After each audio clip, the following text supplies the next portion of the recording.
Connie, and You, I'll be presenting the first panel. So for the first panel, the gross profit margin for each month is made up of two graphs and one visual. The first is a bar graph with gross profit and revenue, and the second is a line graph with gross profit for all months and the company average. The last one consists of the gross profit margin. This panel sets out to answer the question about which truck is more profitable and during which times. Inclusion of graphs for all months, although not required, is to demonstrate certain trends that may be helpful to the company, information that can't be extrapolated unless viewed from a larger picture. So for example, the Unidist FY truck operates all years, but during the summer months when university students are gone, it loses a significant amount of revenue and has a low gross profit. For the Suburb HY graph, even though it only operates from May to October, it makes a gross profit significantly over the company average. To view trends along the company is an effective tool which can be used to forecast for trends amongst customers, which will be touched upon in panel 2.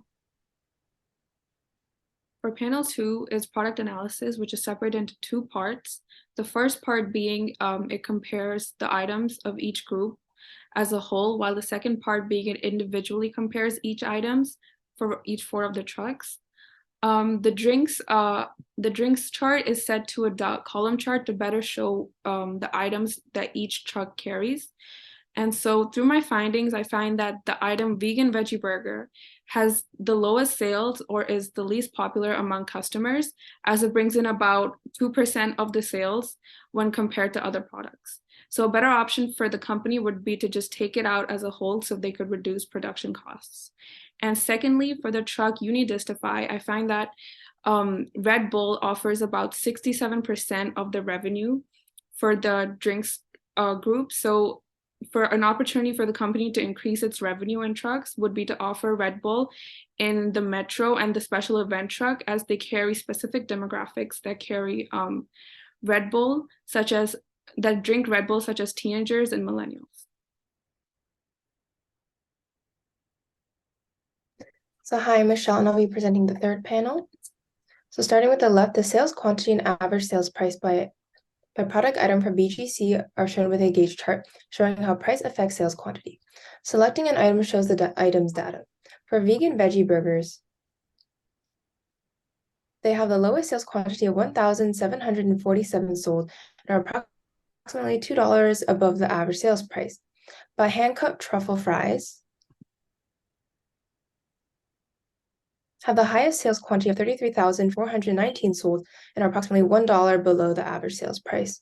The sales quantity and average sales price by truck are shown in the two bar graphs to the right, providing an in-depth picture of each. Metro FY has the lowest average sales price by less than $1, but the highest sales quantity by more than 2,000.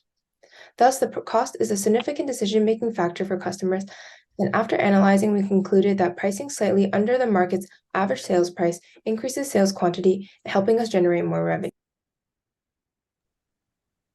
Hi, I'm Christian, and for the fourth panel, we compare the revenue earned by different trucks in different months on different weekdays.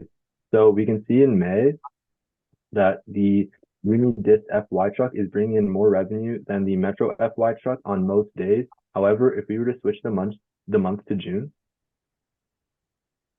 we can see that it's the opposite, and Metro FY brings in much more revenue than Unidist FY. I'm Cooper, and I'll be presenting panel 5. So it consists of three gauges that can be used to analyze revenue, gross profit, and gross profit margin for each truck on certain days of the week. This dot was added to visualize which days generate the most revenue for each truck and how profitable they are.